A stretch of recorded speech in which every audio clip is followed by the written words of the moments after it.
So Cleverbug helps people remember and celebrate special occasions with meaningful and socially contextualised photo cards that are personalised with unique memories and experiences. And we print those cards, high quality premium printed cards for $2.99, and we ship them anywhere in the world for you locally. We've now got the largest printing network of any greeting card company in the world. We've got 76 facilities around the world. And my name is Kealan Lennon. I'm CEO and founder of Cleverbug. I had my first institutional raise when I was 25, sold that company for $20 million when I was 30, and I've had a number of exits since. My other team members are Mark Brophy, who was head of e-commerce for Hotels.com, and Nick Rottola, who recently joined me from Vistaprint, who was president of Vistaprint Europe. He's come on board now, built that business from 30 million to $1 billion. We've had great traction since we launched it 16 weeks ago. We've shipped cards in 150 countries around the world. We're now on a run rate of about 1 million cards a year. We've had app downloads of over 100,000, and our members have added 19 million birthdays of their friends to the system in the first 16 weeks. I was approached by American Greetings to sell out within the first 2 weeks, and 2 weeks ago the largest player in Europe approached us. It's a $27 billion industry globally that we're disrupting. I think this business can get to 5 million users at $75 of an ARPU over a 3 to 5 year period, which is about a $375 million business. We sell the cards for $3. We make 2 in every card, so that's $250 million of gross profit. I think this can be a $1 billion exit. I've raised $2 million in a seed round in 2012, and currently I'm raising around $4 million, and we've got $2 million already committed. Thank you. Great, right on time. And tell us about expected exit, when that might be, what kind of multiples we might be looking at.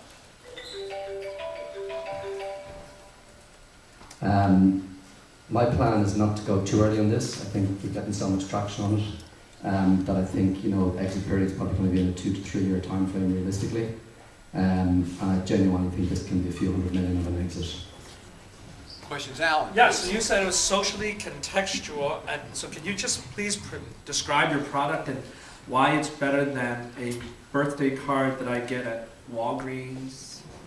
Yeah, but Walgreens, I mean, you're buying a birthday card for a reason. You're buying it to send it to somebody, so you want to send some emotion, and there needs to be some context around it. I mean, they're just boring, generic, mundane, expensive greeting cards written in their comments that are not what you want to say. Yeah. Socially contextualized is where we've got our cards are integrated with your social networks, so we've got algorithms that are running and that bring in special moments in your life. So if you're sending a card to your father who's away, it could be a picture of your kids that is automatically brought into the card. So they're ready-made greeting cards. So each card is different from every other card in the batch? Every single card is unique, and not only that, every customer, it's your mobile, they're your friends and family, and it's your entire greeting card store. Nobody in the world has the same greeting card store other than you. Sure.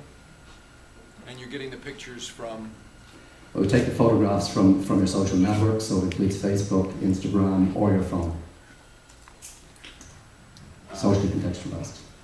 Paul and then Manali. Yeah, so I assume you're hosting this someplace. Where do you have the business hosted? Amazon service. Okay. Manali? So, you may have the hosting cost in addition to making the wedding card. Include everything you have. This is not working, right? Better? Is that Okay. Yes. Yeah, I want to know your margins. So including the hosting services, including the technology team, including the custom greeting cards that you want to make, sourcing the images, everything, how do you come down to $2 gross margin?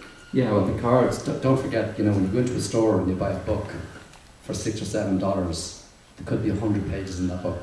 A greeting card is a folded piece of paper. Okay, it costs very, very little to print the greeting card. So on every $3 card, we make it clear $2 gross profit at the moment, and that $1 cost of sale will come down. Our cost of customer acquisition at the moment, after the first 14 weeks, is now sub $3, and our customers are sending 42 cards per annum each at the moment. I'm going to follow on. I think I don't get it, because the cloud is a very different business. A customer expects you to store the history, provide you all the account management services, the image savings, everything. So that cost is substantial when you talk about millions of users. It's a transaction processing. Yeah, well, I mean, at the moment, you know, as I said, we've shipped 1 million cards. Okay, I've raised $2 million over the space of the year. There's about, you know, I've got a lot of part-time people working on the team because we've just got early traction on it. But our clear gross profit, is $2 on a card. At the moment, our customer acquisition is coming down drastically within the space of 14 weeks because it's gone viral, quite frankly, across the social networks. Don't forget the social product. I sent it to you. There's only one day I want to be on your Facebook wall, the day of your birthday, when there's 150 other people see Cleverbug. And of course, they're downloading the application. You can see how it can go viral. And the hosting costs are actually not a material number in the context of the transaction at the moment. And just to be clear, I think maybe this is where the concern is that in terms of the photos, we're not storing your photos. We're taking your photos and storing them into the cards. Okay, so we're not hosting all of your photos. They're within your network, so it's only when the card's created are we hosting it. We're gonna, you want the feedback? Oh, just a quick question. So more about the traction. You answered half of it. So you made $3 million so far in revenue, right? No, these are all run rates. These are annualized run rates. We're only out 14 weeks, so I've taken the month of May in those numbers and multiplied them by 12. Annual run rate. Annualized run rates based on customer. Sorry, yeah. Okay, so how many did you do in May? So we had 42,000 cards shipped in May. Okay. Feedback, Alan, let's start with you, please, and work our way back. I think everybody here should write a check to this guy. No, this is from my conversation with you earlier. You have the right experience. There's obviously going to be competitive risks. I'm not saying that this is like a slam dunk, but it's hard to see how this company fails, right? The trick is how do you maximize your upside. It's with some of the other companies that have already presented, well, they might die, they might fail, but this is one of those that probably won't, and it's more of a matter of degrees in terms of success. Yeah, so this is actually really, really good. Paul. Yeah, I agree with what Alan just said. That's the reason I asked more of a technical question where you're hosting this stuff. Because what I'm trying to understand is how you're going to scale. This is all about scalability. It's about traction. It's about how, you know, again, I just mentioned this to somebody else. It's like a land grab. I like what you're doing. I like your presentation. I like your history a lot, right? The fact that you've been a winner before is very appealing to me. One of the things you need to do in your presentation is talk very, very succinctly about how you're going to get ahead fast and how you're going to outrun the other guys. That's really key. And what you've got that's unique that nobody else can copy. That's the other key thing, right? Because this is going to be, once you start to grab the land, then it's going to be about how can I innovate? What do I do different? What do I keep doing different? Every day, every week, every month. That's how you stay ahead of it. Manali? All right, I completely agree with Paul, and I'm doubtful about Alan because I'm going to tell you how exactly. I think the way in which companies fail in this space is scalability. I think it's all about the scalability, and that's exactly what I agree with. Building a technology team and sustaining it. I know you guys did it Vistaprint, but Vistaprint gives out the cards for free, 250 cards printed. So in that market, you're planning to charge $3 for the same piece of paper.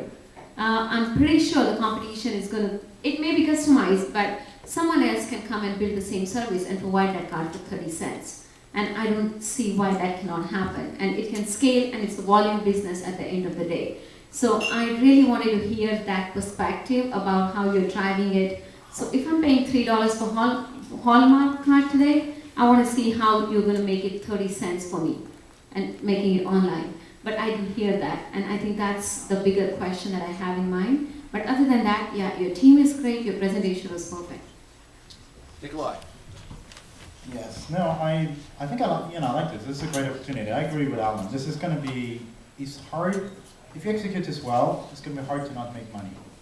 But the question is, how do you scale it really well? And I wouldn't necessarily say you need to just drive it down to 99 cents, but how are you going to, I'll usually look at things like this.